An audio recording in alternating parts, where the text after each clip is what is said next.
William Shatner. William Shatner scenes as Buck Murdoch from Airplane 2, the sequel. I love William Shatner. I love Airplane. Love William 1, Shatner. 2. Was there an Airplane 3? No. There wasn't. What there A lot of needs to people- be. There needs to be. Yeah, a lot of people, they disowned the directors of the original Airplane. They disowned Airplane 2. They was like, oh no, that's not us. It's just more of the same. But in my opinion, it's probably the stronger of the two films, man. I mean, Airplane 1 is the seminal classic, but Airplane 2 had William Shatner, which just makes it better. Yes, William Shatner. Yeah, you see this clip. You roll this clip, you'll see why. Well, no, I've seen these movies before, obviously, but you know, some things you just got to watch again and again. Yeah, Airplane is one of them. All the Airplane movies and Naked Gun movies. Looked like you got shell shock from it. Yeah. So this is all of William Shatner's scenes, yeah, or most of all of his funny scenes. Shatner, Airplane 2, the sequel, all William Shatner scenes as Buck Murdoch. Buck Murdoch. All right, let's go. What is it, Lieutenant? Sir, the Mayflower's in trouble. She's coming in hotter than a firecracker, sir. We better get to the tower, Lieutenant. We have no tower, sir. No tower? Just a bridge, sir. Why the hell aren't I notified about these things? Lieutenant, how would you handle this? We could try ignoring it, sir. I see. Pretend nothing has happened and hope everything turns out all right in the morning. Just a thought, sir. I've considered that. There's got to be a better angle.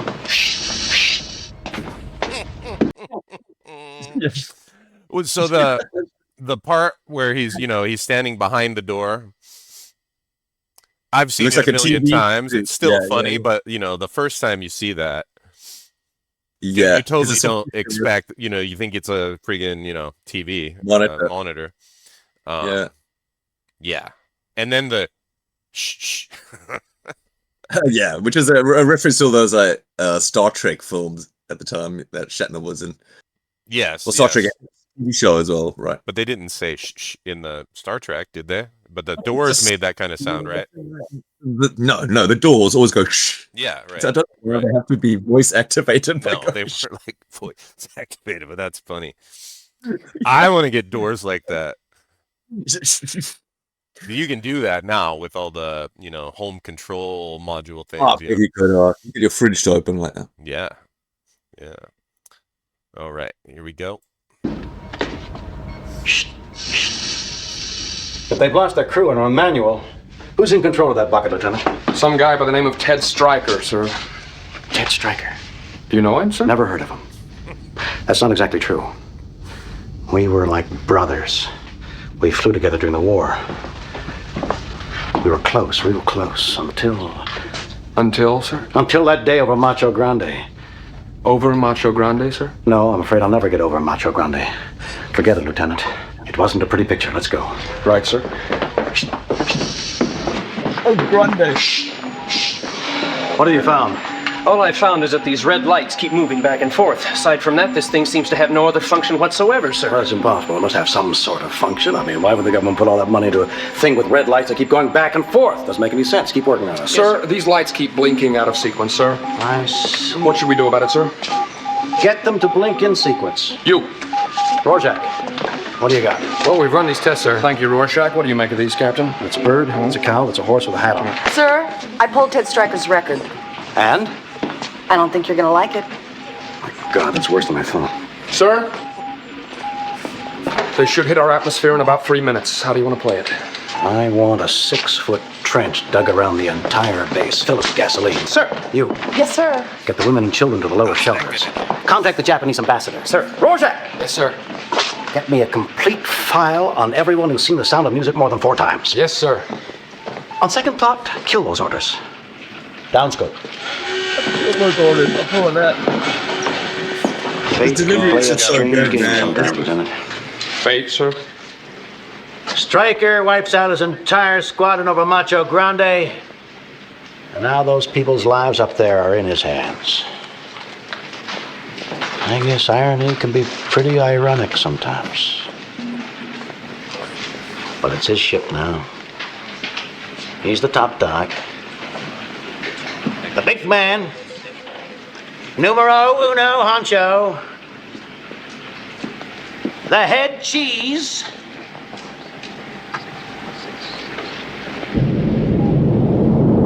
Whoa. That's his old ship. Just hope he has the right stuff. Up scope. Sir, we have radio contact. Yeah, the Enterprise. This is Buck Murdoch and Alpha Beta. What was that? The Starship Enterprise. Yeah, the Starship His old Enterprise. Yeah. But just his delivery, dig a hole, a trench around the base, the whole his just without missing a beat. You, Rorschach, like barking orders. Well, I mean, it's just. I don't think that's so hard to do when you're just saying random stuff.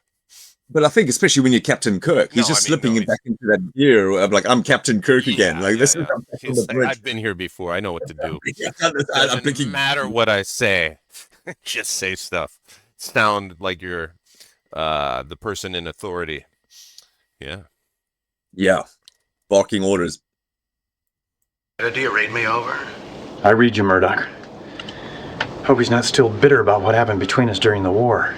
If it weren't for those people up there, I'd say let Ted Stryker go down in a fiery, twisted mass of molten metal.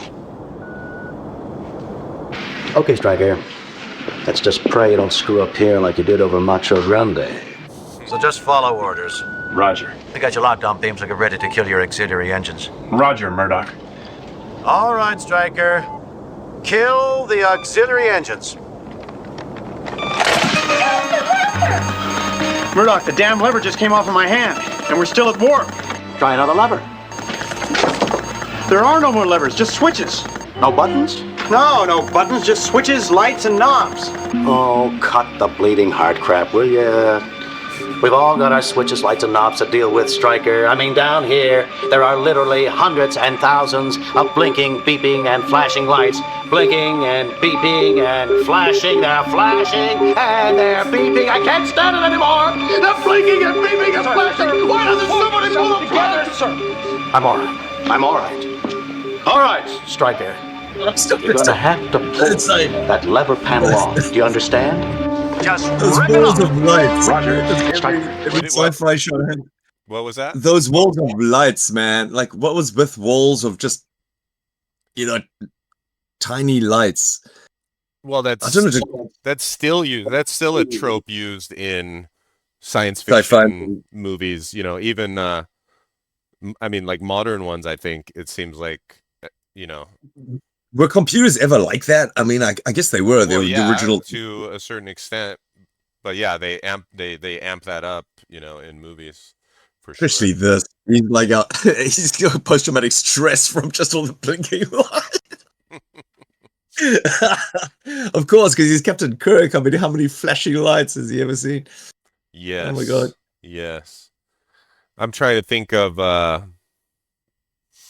another movie, science fiction movie that's like not comedy, obviously, where there's a lot of blinking, flashing lights, like Alien. Do you remember that in Alien, where there are a lot of unnecessary blinking, flashing lights? No, I think Alien was really well done.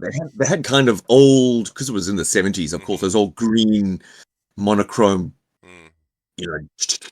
everything kind of dot matrixy. Right. Wrecked tech. I think they call it kind of like old wrecked tech. Like it's in the future, but everything is kind of broken. Yeah, right. The kind of dingy, grimy look. Old, it's really obsolete. But when it was made, right. It's obsolete then, but still in our future. And they're still using old, obsolete technology on starships, and then just banging the monitor to get it to work. Right. Which can work, by the way. Yeah, but I think they did it sparingly. The lights, they were pretty in Alien, conservative with the flashing lights. I can't think of a specific movie, but there were a lot of movies that had that. Oh, maybe war games, that sort of thing. In the big war room, SDI war room place. Yeah. NASA movies with NASA, like Control Center, that kind of movie. There's a lot of blinking lights and things like that. Yeah.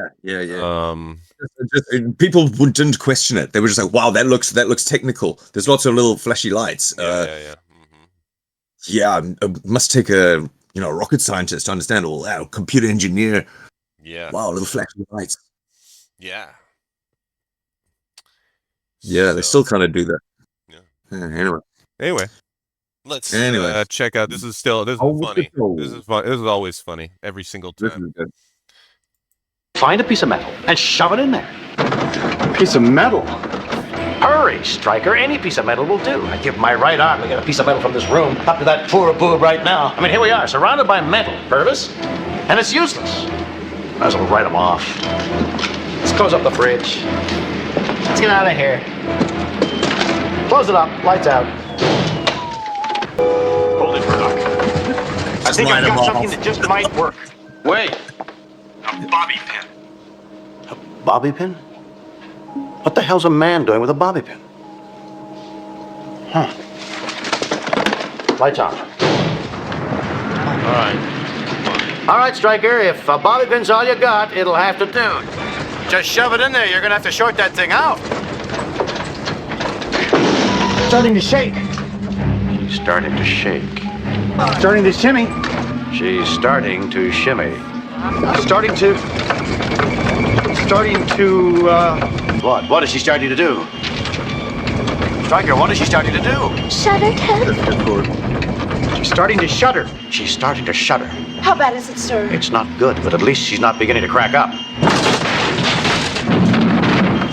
She's beginning to crack up.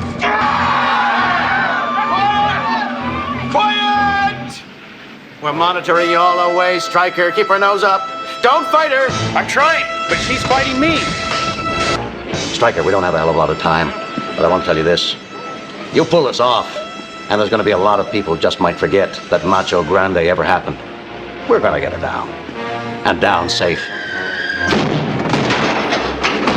Stryker, they've just hooked into a radio communications satellite. That's just stupid. As we speak, our transmissions are being broadcast.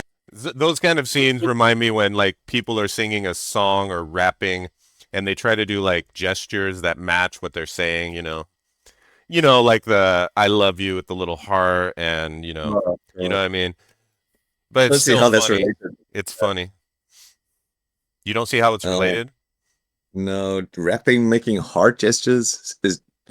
So when when he says like very literal, yes, very literal. Yeah. Right. The safe falls out of the sky. The plane is fighting me. It's a punching bag or a boxing glove punching his face. You know, it's it's just dumb, isn't it? So that kind of corniness. That kind of corniness of these movies. But it's so corny. It knows it's corny. It doesn't care. It does not care. It's just like, we just gotta go with it. Yeah. Just don't react to it. It was just, there's a safe that just narrowly missed your head. Just don't even worry about that. That's just background stuff. Don't worry about that. He said down safe. Safe came down. Yeah, down safe. Whack. Down scope, up scope, down safe. That's actually hilarious in hindsight. It's kind of how they write this stuff. Yeah. But there was a little bit too much of that, and well, that's what these films were famous for. That I don't care. It was funny. Wackiness. It was kind of funny. All over the world, millions of people hanging on our every word. The eyes, ears, noses, and throats of every American are on you, Ted. Each one of them hoping and praying that you can put that ship down on the ground in one piece. Now, Stryker, start by positioning your landing gear. Pull in your flaps. Just keep her level. There's no looking back. Put on your horizon sensor and level her off. Yes, that's it. Fire both those jets and hang on with both hands. I said both hands, damn it! Don't fight her, Stryker. Hold her steady. Hold her up! Hit those turbochargers. Now check the sensors. Deploy your secondary boosters. Yep. Funny stuff. Funny stuff. But what did he say back here a little bit? He said the eyes, ears, noses, and throats. Noses and throats of every American. Wait. Let me see if I can find it. But you can put that ship down on the ground in one piece. Now, Stryker, start by positioning your landing gear. That was before that, wasn't it? Where was it? Oh, there. Stryker, we've just hooked into a radio communications satellite. As we speak, our transmissions are being broadcast all over the world. Billions of people hanging on our every word. The eyes, ears, noses, and throats of every American are on you, Ted. The eyes, ears, noses, and throats. That's a kind of doctor. Every American are on you, Ted. So their noses and throats are on him too, huh? Okay. Yes, noses and I don't remember that part. All right. Not along with the noses and throats of every American people. There's a lot of little jokes I probably missed, like that one. Yeah, it's just actual jokes. I think that's what happened with Police Squad, like by Police Squad, which ended up inspiring the Naked Gun in the end. Right, yes. Well, became the Naked Gun. Was cancelled because the director said it was too busy for television. It's TV. People like to have something on in the background. You know, they can fix themselves with coffees, and just have the TV running. But a movie, you pay attention. Right. So it was that kind of humor. It didn't translate to television. You just have to like be focused on it to get all the gags and that. Right. Well, that was the argument. There was the argument by the studio, which ended up canceling the show. But when they saw the success of Airplane, when they saw the success, long before like The Simpsons, which has a lot of little jokes and references that and they realized not many people get everything the first time in The Simpsons, right? But it's famous for that, and therefore that makes people pay attention more, probably. So it was too early. It was too early. People weren't thinking about that. They weren't ready for it. Yeah. It's interesting. Funny stuff, though. Funny, hilarious, so funny, and so clever. It's so clever. So funny, so clever. So funny. Oh my God. It's so smart. It's so clever. It's so funny. Oh yeah. Bruce Chanley. Yes, he's hilarious. Chanley, yeah. It's so funny. It's so smart. Hilarious. Hilarious.